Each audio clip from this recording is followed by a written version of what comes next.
সুপ্রিয় দর্শক, আমি আলপনা আপনাদের সবাইকে শুভেচ্ছা জানিয়ে শুরু করছি ট্রিক্স রান্নাঘর অতিথির সাথে। আশা করি সবাই ভালো আছেন।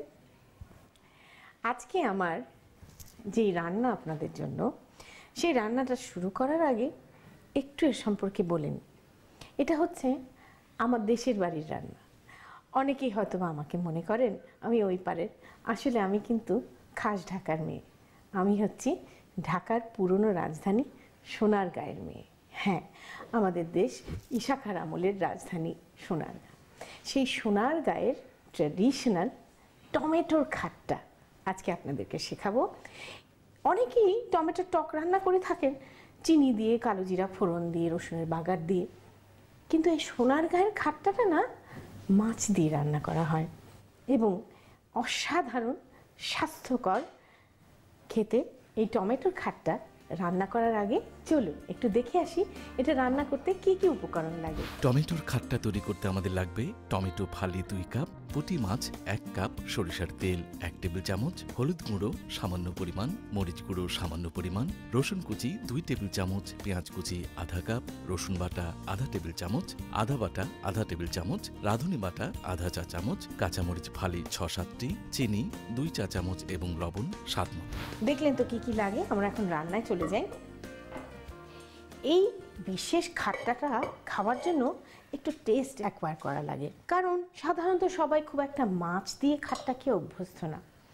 তো শীতকালে চকচকে পুঁটি মাছ, তাজা পুঁটি মাছ উঠলে সেই পুঁটি মাছ দিয়ে, অথবা যে কোনো গুঁড়ো মাছ, অথবা শোল মাছের মাথা, টাকি মাছের মাথা, অথবা কুচো চিংড়ি, যা ইচ্ছা দিয়ে আপনি খাট্টা রান্না করতে পারেন। আমি পুঁটি মাছ নিলাম। আমি এর মধ্যে দেব সামান্য একটু হলুদ গুঁড়ো, মরিচ গুঁড়ো আর কুচনো রসুন,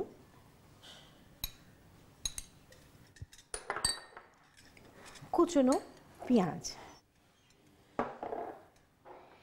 একটু হাফ টিস্পুনের মতন রসুন বাটা, হাফ টিস্পুন আদা বাটা, কয়েকটা কাঁচা মরিচ ফাড়া আর লবণ, এবং টমেটোর টক আর লবণের মধ্যে আরেকটু মাধুর্য আনতে দেব চিনি, 2 চা চামচের মতন চিনি। এইবারে দিব টমেটো। এইবার এগুলোকে ভালো করে মেখে নেব এবং তা এরকম ডিপ হাঁড়ির মধ্যে দিয়ে দিই। হাঁড়ির মধ্যে দিয়ে এইবারে পর্যাপ্ত পরিমাণে পানি। ব্যাপারটা কিন্তু খুব ঝোলঝোলে হবে। এখন আমি চুলোয় আগুন দিয়ে দিলাম এবং খাট্টাটা এখন বলক আসবে। এইরকম মোটামুটি একদম রানি কনসিস্টেন্সিতে আপনারা প্রচুর পরিমাণে পানি ঢেলে আমরা খাট্টাটাকে ঢেকে বসিয়ে দিব।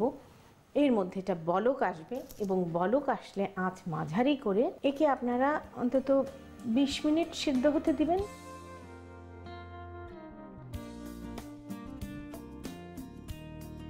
চলুন দেখি আমাদের টমেটোর খাট্টার কি অবস্থা। বাহ, একেবারে টমেটোগুলো তুলতুলে নরম, জাস্ট মেখে খাওয়ার মতন আর কি। পুঁটি মাছগুলো সুন্দর সিদ্ধ হয়েছে।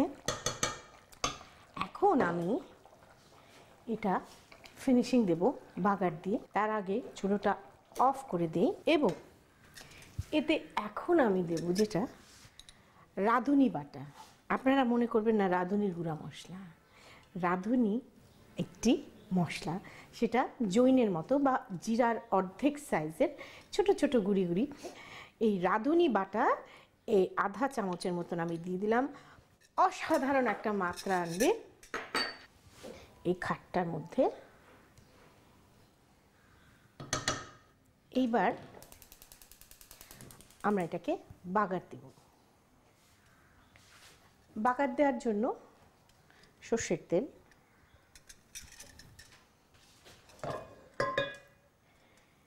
এবং তাতে দিব রসুনের বাগার। রসুন কুচি কুচি করে নিয়ে একটু লালচে করে বাগার দিতে হবে। এটাতে রসুনটাকে একটু ভাজা ভাজা করলে বাগারটার মধ্যে খুব সুন্দর একটা গন্ধ হবে, এবং আপনি চাইলে সয়াবিন তেলেও দিতে পারেন, কিন্তু আমি সাধারণত এই ধরনের রান্নায় সর্ষের তেল ব্যবহার করে থাকি। আসলে এক এক দেশের রান্নার না এক এক রকমের ফ্লেভার। হ্যাঁ, এই খাট্টাটা খাওয়ার সময় আপনি যদি এক্সপেক্ট করেন যে একদম চিনি দেওয়া মিষ্টি খাট্টা, তাহলে কিন্তু আপনি মানে ডিসঅ্যাপয়েন্টেড হবেন।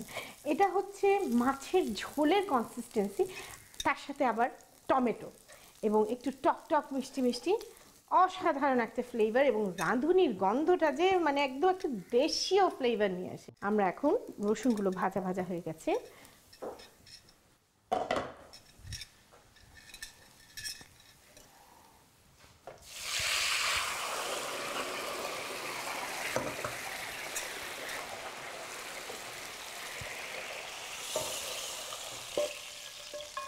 ইচ্ছা করে ফ্রাইং প্যানের মধ্যে আমি অর্ধেকটা খাট্টা ঢাললাম, যাতে সিজলিং এফেক্টটা খাট্টার মধ্যে বজায় থাকে। এইবারে পরিবেশনের পালা।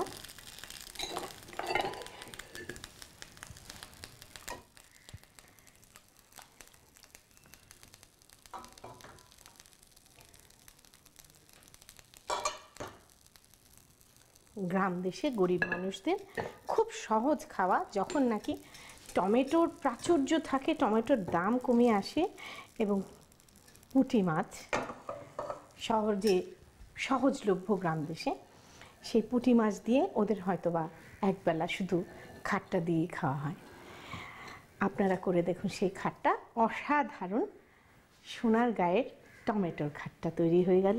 আপনাদের সবার সুবিধার জন্য চলুন এটার প্রণালীটা আর একবার দেখে আসি। প্রথমে পুঁটি মাছ, মরিচ গুঁড়ো, হলুদ গুঁড়ো, রসুন কুচি, পেঁয়াজ কুচি, রসুন বাটা, আদা বাটা, কাঁচা মরিচ ফালি, লবণ, চিনি ও টমেটো ফালি একসাথে ভালো করে মেখে ডিপ পাত্রে রাখুন।